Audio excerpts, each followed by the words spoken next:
আল্লাহ একক সৃষ্টি করেছেন কে? আল্লাহ। রিজিক কে দিচ্ছেন? আসমান জমিনের নিয়ন্ত্রণ কার হাতে? গৌস কুতুবদের হাতে না আল্লাহর হাতে? আল্লাহর হাতে। এই কাজগুলি করেন কে? হায়াত মওতের মালিক কে? সন্তান দাতা কে? রোগ দাতা কে? রোগের আরোগ্য দাতা কে? সবকিছুর মালিক আল্লাহ। যখন আল্লাহ এ সমস্ত কাজ করেন তখন হুকুম কার চলবে? আল্লাহর। আলা লাহুল খালকু ওয়াল আমরু। কোরআনে কারীমে মহান আল্লাহ ইরশাদ করেছেন, শুনে রাখো ভালো করে, যে সৃষ্টি হচ্ছে আল্লাহর, সুতরাং হুকুম চলবে। আমর মানে হুকুম, আদেশ নিষেধ চলবে কার? আল্লাহর।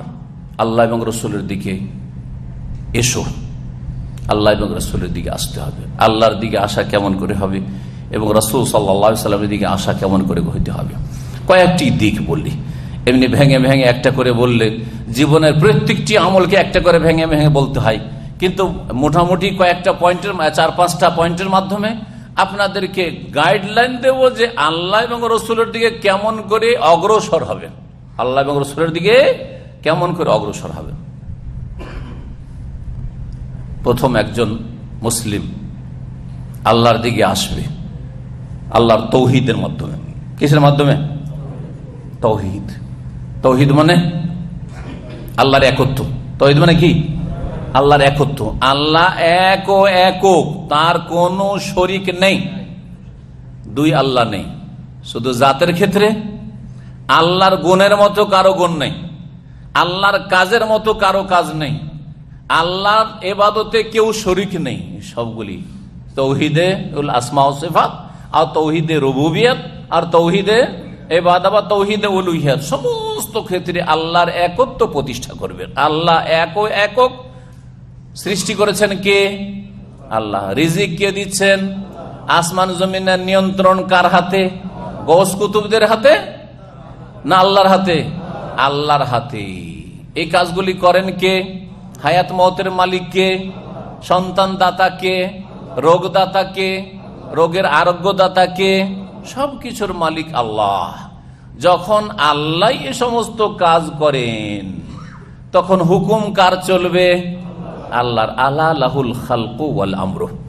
কোরআনে কারীমে মহান আল্লাহ ইরশাদ করেছেন, শুনে রাখো ভালো করে, যে সৃষ্টি হচ্ছে আল্লাহর, সুতরাং হুকুম চলবে। আমর মানে হুকুম, আদেশ নিষেধ চলবে কার? আল্লাহর। আমার আপনার জীবনে যখন সৃষ্টি করেছেন আল্লাহ, হুকুম চলবে আল্লাহর। হুকুম চলবে আল্লাহর।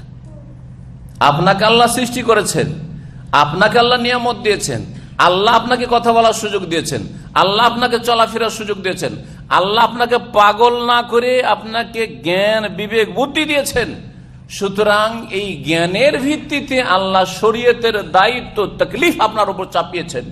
সুতরাং এই শরীয়তের আদেশ নিষেধ আপনাকে মেনে চলতে হবে, যেটা হচ্ছে আমরুল্লাহ, আল্লাহ রাব্বুল আলামিনের নির্দেশ।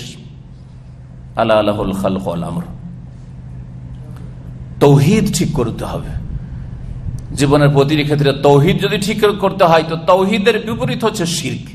সে বড় শিরক হোক, যেমন আল্লাহ ছাড়া অন্যকে সিজদা করা, আল্লাহ ছাড়া অন্যের কাছে ফরিয়াদ করে। হিন্দু যদি হরে রাম ও হরে কৃষ্ণ করে তো মুশরিক। আর আপনি ইয়া গৌস, ইয়া খাজা, ইয়া বাবা, হ্যাঁ, ইয়া জিলানি, ইয়া চিশতি মাদাদ বলবেন তো আপনি কি করে মুসলিম থাকবেন? বড় শিরক থেকে মুক্ত হইতে হবে। 4 রকম বড় শিরক আছে।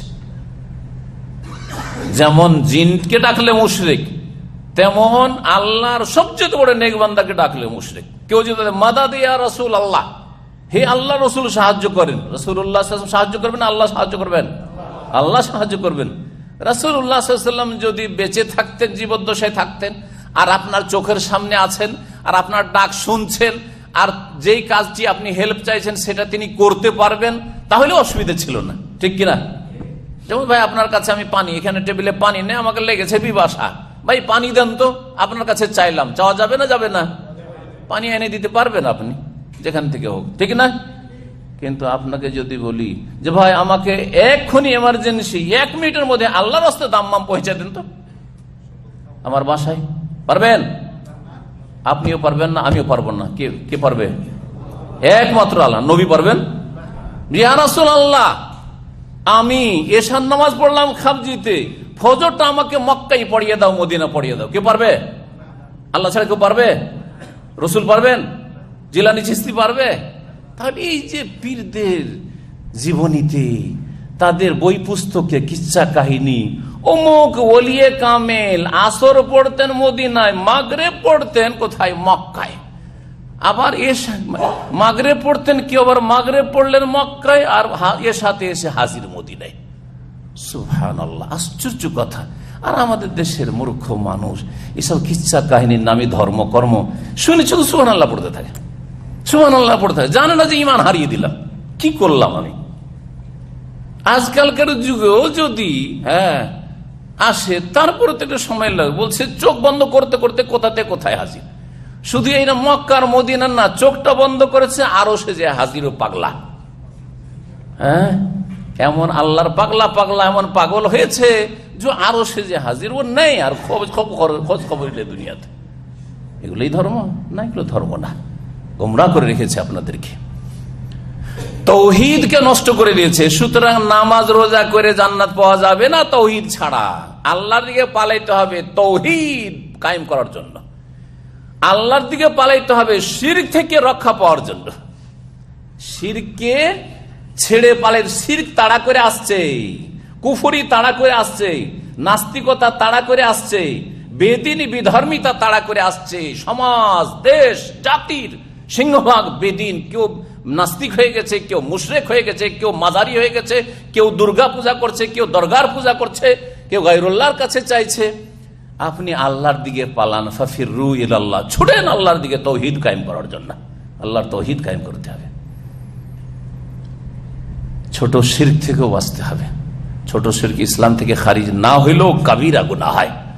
সুতরাং আল্লাহ ছাড়া অন্যের কসম করে বলবেন না যে মায়ের কসম রে, বাপের কসম, দানা ছুঁয়ে কসম বলছি, পানি ছুঁয়ে কসম বলছি, ছেলের গায়ে হাত দিয়ে কসম করছি, আমি আমার স্বামীর গায়ে হাত দিয়ে কসম করছি, আমার ছেলে মিলবে না যদি, দানা মিলবে না যদি আমি মিথ্যা কথা বলি। করে না আমাদের লোকেরা? এই শিরক থেকেও বাঁচবেন। যদিও আল্লাহকে মানছেন সবচাইতে বড় সত্তা, তারপরেও আপনি শিরক করলেন, কাবিরা গুনাহ। মান হালাফা বিগাইরিল্লাহি ফাকাদ কাফারা আও আশরাকা। নবী মুহাম্মদ রাসূলুল্লাহ সাল্লাল্লাহু আলাইহি ওয়াসাল্লাম বলছেন, যেই ব্যক্তি আল্লাহ ছাড়া অন্যের হলফ করবে, কসম করবে, সে কুফরি করলো, না হয় শিরক করলো। তাবিজ লটকালে শিরক হয়ে যায়। যদিও মনে করেন যে আল্লাহ ভালো করবে, তাবিজ আমার মাধ্যম ওসিলা, তারপরও তাবিজ শিরক।